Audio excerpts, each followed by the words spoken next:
इसे कहा जाता है। ये सृष्टि एक रंगमंच है।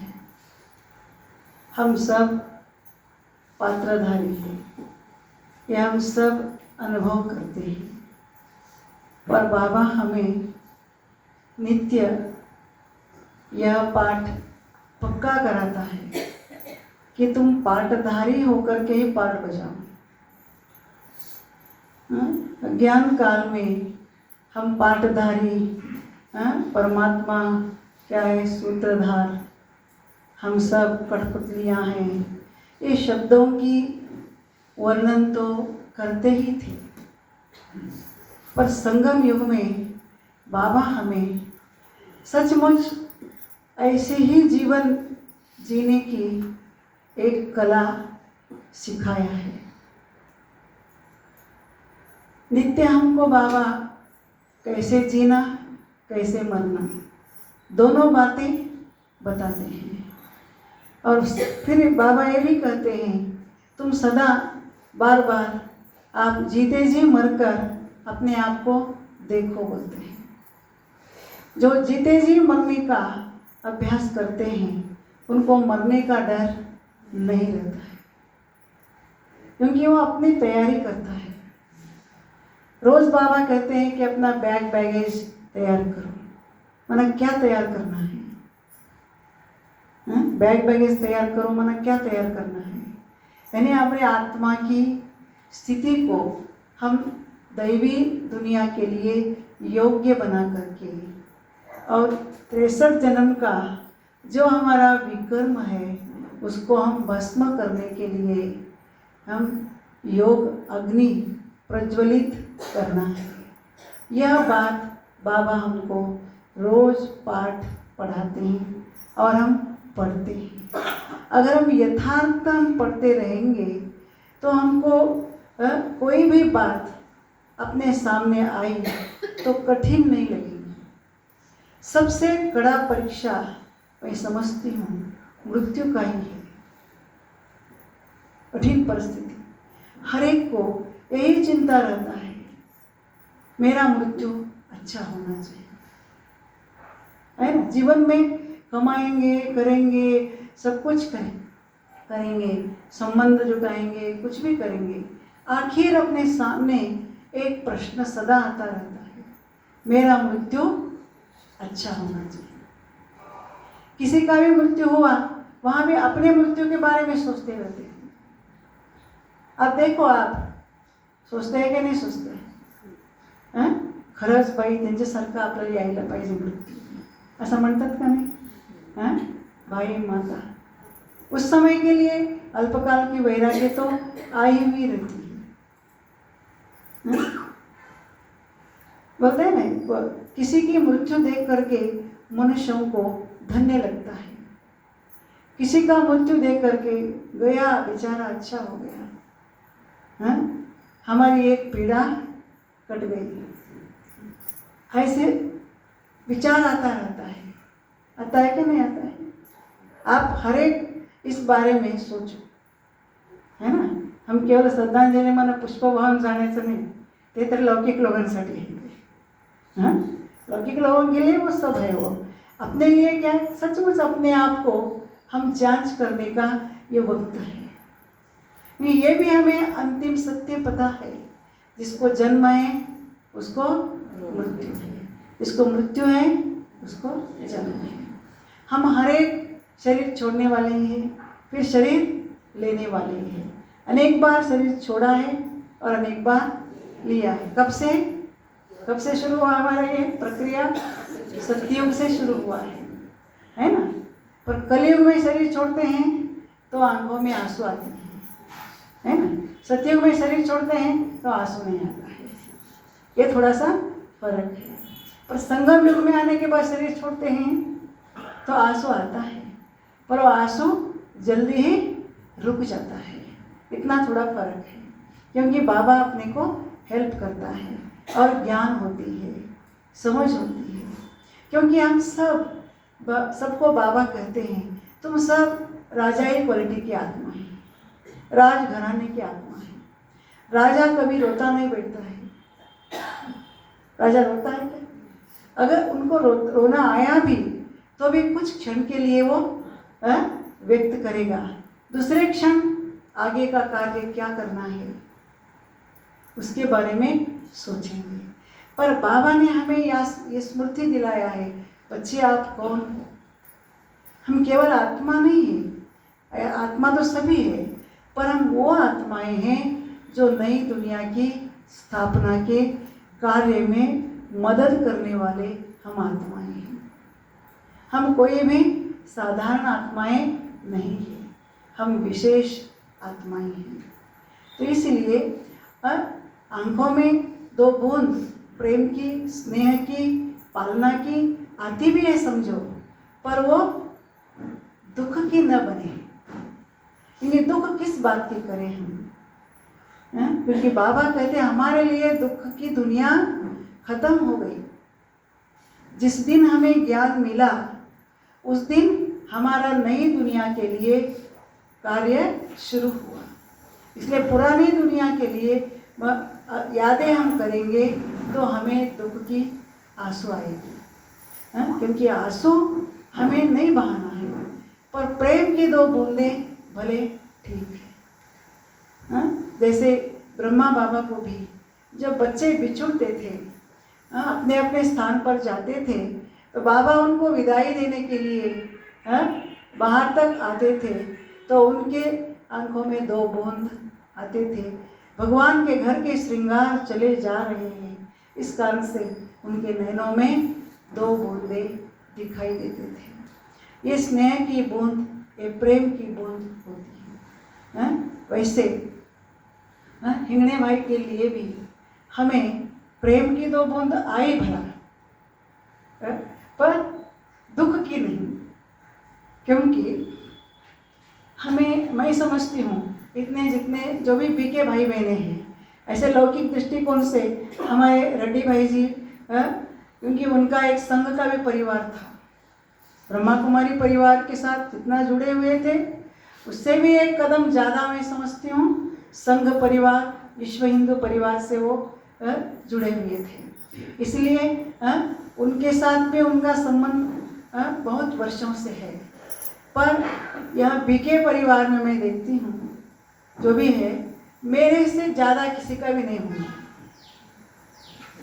अभी वर्तमान समय में जो बहनें हैं, क्योंकि हम आए 87 में, 1987 87 में मैं यहाँ लातूर में आई, तो हिंगणे भाई ज्ञान में आए 1981 में। मैंने ज्ञान का 5-6 वर्ष ही अन्य बहनों के साथ संपर्क रहा, संपर्क जो है हमारे साथ रहा है। और हम नंदी स्टॉप में एक ही दरवाज़ा उनका हमारा इतना ही फर्क था। दरवाज़ा खोलो उनका किचन, दरवाज़ा खोलो हमारा किचन, और उस किचन को कोई केवल कड़ी लगी हुई रहती थी अपने तरफ ही, सिर्फ उनके तरफ नहीं, क्योंकि हम बहने रहते, कोई अचानक आए बोल के कभी कड़ी लगा हुआ रहता था, और इतना ही फर्क था। तो इसलिए उनको हम बहुत ही नज़दीक से हम जानते हैं। और उससे पहले सिग्नल कैंप में सेंटर था अपना, तो वहाँ वो डेली एक अपनी विद्यार्थी, उनके ऊपर हमें इस बात के लिए नाज है, रेगुलर और पंक्चुअल। बारिश भी आए तो हमारी क्लास में भले कोई नहीं आए, पर हिंगणे भाई, एक जादव भाई, एक चंद्रकांत और जवड़े भाई, ये 4 लोग कंपल्सरी आते थे, कितना भी बारिश होने दो। एक बार तो पूरा 24 घंटा बारिश लगता था, तो और बड़ा बारिश होता था। हम सोचते थे कि आज कोई नहीं आए, मुरली नहीं सुनाए, तो हम भोजन कैसा करेंगे? बाबा बोलता है ना, तुम पोथी नहीं पढ़ेंगे तो तुम भोजन कैसे करेंगे? ये बाबा सुनाता है। तो वैसे हम एक दिन 7:45 बज रहा है, कोई भी नहीं आए, बाबा आज तो हमारे एकादशी होगी, तो कोई नहीं आया, हम भोजन कैसे करें? तो 8 बजे तक आ गए ये 4 लोग, मतलब इतने रेगुलर पंक्चुअल ये हमारे भाई थे। एक दिन भी मिस नहीं करते थे, बाकी टाइम तो टाइम पर। पहले अपने पास क्लास 6:15 बजे क्लास शुरू, मुरली शुरू होता था, मैं जब यहाँ आई थी। फिर 6:30 को हुआ, 6:45 हुआ, 7 हुआ, 7:30 को आ गए हैं। क्योंकि वही भाई बहने थोड़ा सा एज हो गए हैं, इस कारण से हम भी एज हो गए, तो थोड़ा सा धीरे धीरे कुछ व्यायाम करना रहता है, एक्सरसाइज रहता है, कुछ भी रहता है। इस कारण से इतनी स्ट्रिक्ट अपनी क्लास थी।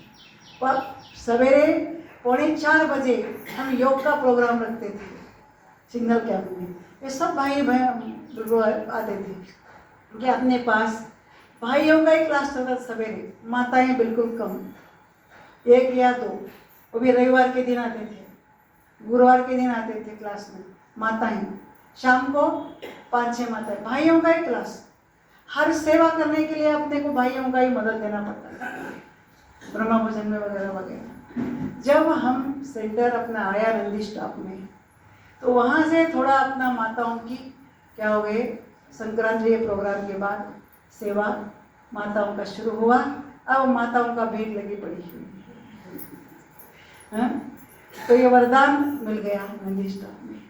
करीब 12 वर्ष हम उस स्थान पर रहे और बहुत अच्छा हमारा कमला माता का भी साथ मिलता था, तो इसलिए हम सुरक्षित थे वहाँ पर रामानुसार वहाँ भी छोटा होने लगा, तो फिर भाई बहनें भी बढ़ गए।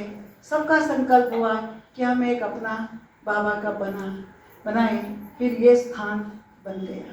अब और बढ़ गए, अब और बाबा का अनेकों के लिए बेहद का स्थान जरूर बनेगा।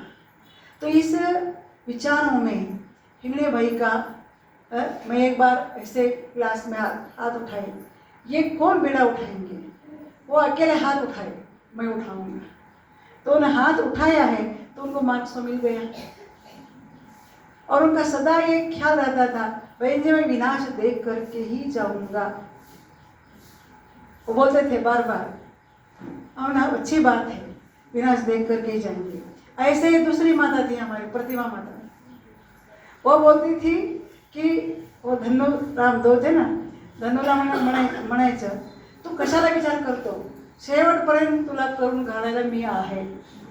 म्हणून मला ह्या गोष्टीचं आता पुढे पण असं आश्वासन देऊ नका बरं का, तुझ्यासाठी मी आहे, तू काय काळजी करू नका म्हणतात. कोणी कुणासाठी राहू शकत नाही.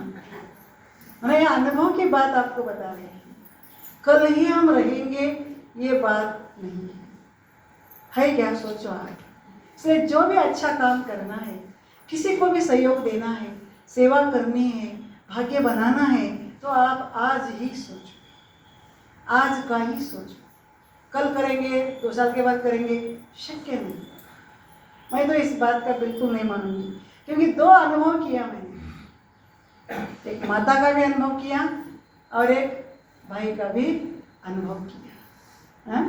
इसलिए हम जो कुछ भी करना है आज अब, इसलिए पहले अनेक संतों ने भी यही कहा है, काल करे सो आज कर, आज करे सो अब कर, कबीर ने भी कहा है ना। तभी हम आगे बढ़ सकते हैं, अपने आप को हम ऊंची स्थिति बना सकते हैं। दूसरी बात कि हिंगड़े भाई के अंदर मैंने क्या देखा कि हम जब यहाँ आए थे केवल 24 साल के थे उम्र की,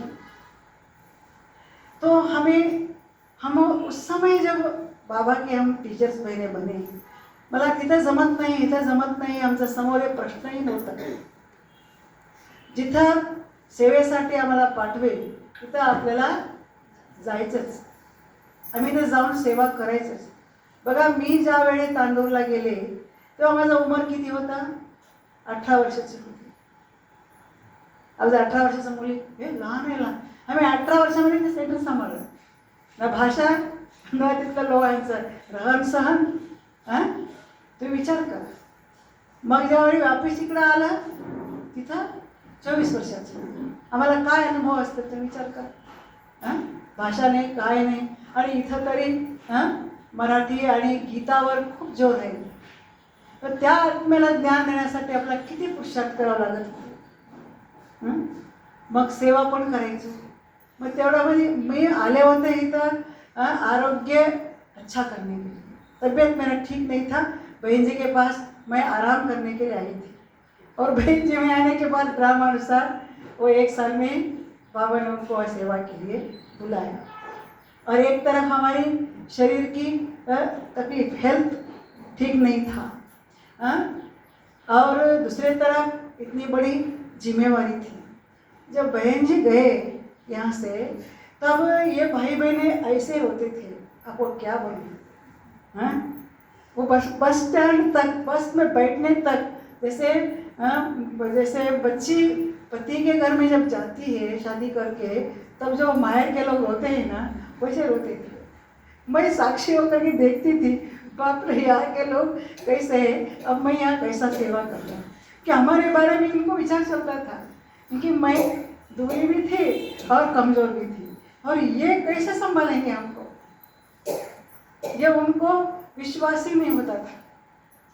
तो उस समय हमको एक हिंगणे भाई और जादव भाई, ये लोग भी रोए उनके साथ, वो जाते हैं। तो फिर बाद में ये लोग आकर के दोनों हमको बिठा करके, तुम्ही काळजी करू नका, आम्ही तुमच्या पाठीमागे आहे, तुम्ही जे म्हणता ते आम्ही सगळं करतो, हेच त्यांनी म्हणले. ते म्हणल्यानंतर आम्ही थोडंसं धैर्याने इथे राहिले. आणि मला भाषा न येण्याने खूप प्रश्न येत होते. त्यावेळी का असं व्हिडिओ होतं का टी व्ही होतं, काय होतं, काहीच नव्हतं. पेपरच राहायचं.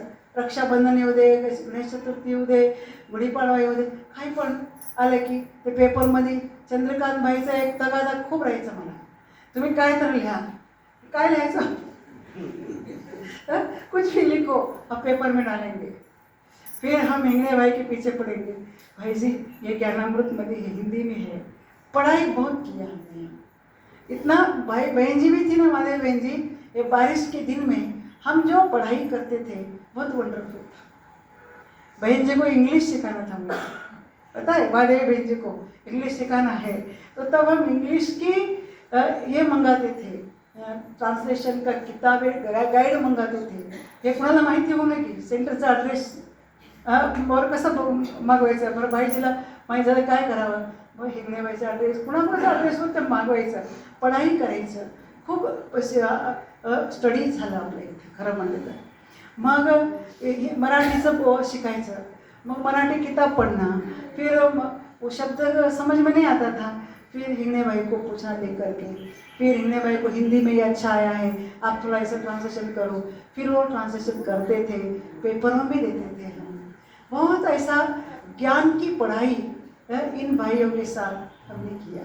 उसके बाद उदगीरकर भाई आए. उदगीरकर भाई आने के बाद ये लोग चुप बैठने नहीं देते हैं, किसी ने कुड़ा आनायचं, शिकार लेके आते थे ये लोग. शिकार लेके आना और हमारे सामने बिठाना. बिठाने के बाद वो उनका ही सुनना पड़ता था. इतना ज्ञान सुनाते थे एक लोग, और सुन के फिर हम उनको ज्ञान देते थे. एक दिन तो पूरा दिन भर कोर्स किया मैंने, खाना नहीं पीना नहीं, दिन भर. कितने लोग आए होंगे सोचो आप. ये अपने जीवन का एक अनुभव है ना, हम इतना सुना सकते हैं ये पता पड़ा, पर पॉइंट्स में कहाँ से आता था क्या, ये मुझे भी पता नहीं पड़ता था. तो ऐसे नंदी स्टाफ में हमारा जो जिनको भी हमने ज्ञान दिया 25 लोग, उसमें हमारी सुशीला बहन थी, पिपलगांवकर भाई, हमारे मांडवेकर माता, संगीता बहन, फिर सुमन माता, चुनकोड़कर भाई, ऐसे बहुत 25 लोग पूरे पक्के बन गए ये लोग. तो ये कमाल ही था. तो इस कारण से हम टिके यहाँ पर. तो इंटरेस्ट नहीं आ रहा था ना, कोई नहीं आया तो फिर एक तो भाषा ले आ रही है, क्या नहीं रहना, मैं यहाँ नहीं रहना बोल करके फिर भाई जी को पत्र लिखना, ये सारा चलता था. ये लोग आने के बाद क्या हुआ, हम बिजी हो गए. तो फिर हिंगणे भाई अपने को हिंट देता था, नहीं नहीं आप ये करो ये करो. फिर एक बार क्या हुआ, उतने में फिर ये पुण्या बहन जी का आगमन हो गया. भूकंप से पहले 91 में, फिर 93 में आए. फिर 93 में इनका आगमन हुआ. उसके बाद क्या होता था, गणेश चतुर्थी आई. तो उस समय ये भाषण करो बोले, और मेरा तबीयत ठीक नहीं था. तो फिर मैं बोली, मैं भाई मुझे चक्कर आता, मैं नहीं कर सकती बोली. फिर इनको ये बोले गणपति मुझे मालूम ही नहीं बोली. बोलना है। ये बोले गणपति को मुझे मालूम नहीं मैं क्या बोलूँ बोले। फिर इसको मैंने पॉइंट सारा लिख के दिया, तो ये सब पाठ करो बोले। फिर ये पाठ किया, पाठ करके फिर इन्होंने अच्छा गणपति के ऊपर इन्होंने सुनाई। मैंने हमको एक प्रकार का, जैसे विजया बहन जी उस दिन सुनाए बोलते हैं ना, वो भी जब आए थे वो भी ऐसे 21-22 साल के ही थे इधर आए जब, इन्हें भाई वो सारा बातें बताते थे। सब बहनें, हमारी छोटी बहनें सब उनको उन्होंने ऐसे पढ़ाते थे। फिर इन्होंने गणपति के ऊपर भाषण किया, फिर उसकी महिमा करते, उन्हें अप्रिशिएट करते थे वो। इस कारण से क्या होता था, हमको उमंग आता था। हाँ, ऐसे एक पिता के समान वो अपने क्या करते थे, उमंग उत्साह भरते थे। नहीं बहुत अच्छा किया। हम बोले हिंदी में अगर शब्दों का हेरा फेरी होता है, नहीं कुछ नहीं होता है, आप सुनाओ। हाँ, ऐसे बोल करके उमंग उत्साह हम सबके अंदर, जैसे अभी विठल भाई पढ़ते थे वो पाठ, वो भी हम पढ़ाई नहीं करेंगे, बोलते नहीं आप करेंगे। हर एक को ऐसा उमंग दे करके डिग्री बहुतों को दिलाया, हमको भी दिलाया, हम भी छोड़े थे। तो इस तरह और सिखाते भी है। तो अपनी कलाओं को हमें बांट लिया उन्होंने। इस कारण से हम यहाँ पर लातूर में रुक गए, नहीं तो हमको नहीं चाहिए बोलते थे, हमारी भाषा नहीं, कुछ नहीं, इधर क्या सेवा होता बोल करके ऐसा होता था। तो इस कारण से अनेक सेवाएं। फिर भाई जी मंथली हर मंथ आते थे वो, और भाई जी जाते समय उनके सामने भी ये लोग रोते थे, वो बहन जी को कब भेजते बोल करके। फिर मेरे को इधर रह के क्या उपयोग है, ये लोग डबल पार्ट बजाते, मेरे को रो बोलते, और वो आते ही फिर ये रोते हैं, ऐसा लगता था। ऐसा होते होते यहाँ हम 4-5 साल के बाद, पुण्याबेन जाने के बाद मैं सेटल हो गई। तब तक मुझे यहाँ रह के क्या उपयोग नहीं, ऐसा लगता था। फिर हम दोनों मिले, फिर ये भी साथ मिला, और हम आगे सेवा करते करते अभी आपके बीच में ही है, अभी यहाँ ही सेवा कर रहे हैं। बाकी हिंगणे भाई का देखो, ये योगी शैलेश रवि का मैट्रिक भी नहीं हुआ था जब मैं आए थे, शायद उस समय मैट्रिक उसी वर्ष थे क्या 9वीं थे पता नहीं। पर योगी और शैलू एक 4थी क्लास का होंगे और वो 5वीं 6वीं होगा। हम ऐसे रोड में बहन जी के साथ जाते, कभी जा रहे थे चलते, तब क्या हमको बस भी नहीं, चलते लेके जाती थी महादेव बहन जी। मैं बोलती थी मैं सिटी बस में आती हूँ, तुम जाओ चलते बोलती थी। तो कभी कभी ज़बरदस्ती लेके जाती थी।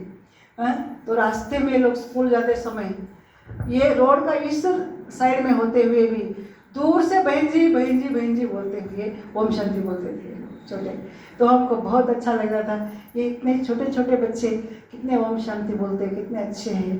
तो ये सब ये हिंगणे भाई वगैरह सब उम्र की 40 साल के थे वो लोग उस समय, 40-45 साल असेल। बाकी सभी बाबू एजड बन गए सब। उस समय इनका भी पावर थी और सेवा का उमंग था, और हमको कहाँ भी लेके जाते थे। कलेक्टर के पास भी जाना है तो ना फ़ोन ना कुछ, चिट्ठी देना, हम सिर्फ बाहर जा करके हम कलेक्टर को मिलना, फिर उनको निमंत्रण देना, बुलाना, और कहाँ हमारा काम रुकता है वहाँ वो आगे होकर के करते थे। ज्ञान की सेवा में उनका इतना योगदान है पूछो नहीं। और उनकी ये भी एक विशेषता मैंने देखा, ऐसे ही ये लोग पहले गोलाई में थे ना, उनके घर पर गए थे, तो जाने के बाद वो कोई मिलने आए उनको, वो गए, हम घर में पर बैठे, और वहाँ एक डायरी पड़ी थी छोटा सा। तो सहज ही दृष्टि गई हमारा, क्या लिखा होगा इसमें, वो देखे तो दिनचर्या लिखते थे, जो बाबा बोलता है ना सारे दिन का दिनचर्या लिखो। अमृत वेला उठा, उठने के बाद क्या किया, क्या संकल्प आया, ये उसमें लिखा था उन्होंने। फिर सेंटर आए, सेंटर से जाते समय क्या संकल्प आया, ये लिखते थे। जैसे चरित्र बोलते हैं ना, वो लिखे हुए डायरी। तो मैं बहन जी को बताया, देखो बाबा जो बोलता है ना वो इनके अंदर है, देखो लौकिक से भी ऐसा लिखते हैं, कितना अच्छा है ये, ऐसा उनको मैं सुनाती थी। मैं ये विशेषता भी उनके अंदर मैंने देखा। तीसरी विशेषता, जैसे उनके अंदर एक नम्रता का गुण बहुत था। वो अभी अभी कुर्सी पर बैठ रहे हैं तो नीचे बैठ के ही वो मुरली सुनते थे। गिरवलकर भाई हो, उदगीरकर भाई, सब जो है हमारे पुराने, वंडरफुल। जो भी यहाँ आते हैं लातूर को, ये उनकी क्लास में विद्यार्थी जीवन का जो सिस्टम देखते हैं ना, आशा दीदी जैसे आत्मा को भी अभी तक भी याद है। एक ऐसा सेंटर है, वहाँ के बुजुर्ग बड़े बड़े भाई माता नीचे बैठ करके योग ज्ञान करते हैं और मुरली लिखते हैं, ये उल्लेख करते हैं। ये इनकी तपस्या थी। और भाई जी के प्रति भी उनका बहुत आदर था। एक बार हम महबूब नगर गए थे, कुछ प्रोग्राम था, यहाँ के 5 भाई भी वहाँ आए थे।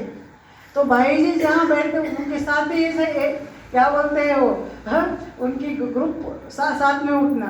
फिर कोई ऐसी टाइम थोड़ा हो रहा था, भाई जी बोले स्टैंड अप म्हणले, भाई जी स्टैंड अप म्हणले कि उठ खड़े हो गए। तो मुझे तो आश्चर्य लगा, बाप रे, छोटे बच्चे जैसे स्कूल में पहले करते स्टैंड अप सिट डाउन करते हैं ना, वैसे ये उनके साथ रहते थे। हर जगह उनका क्लास सुनने के लिए चात्रक थे।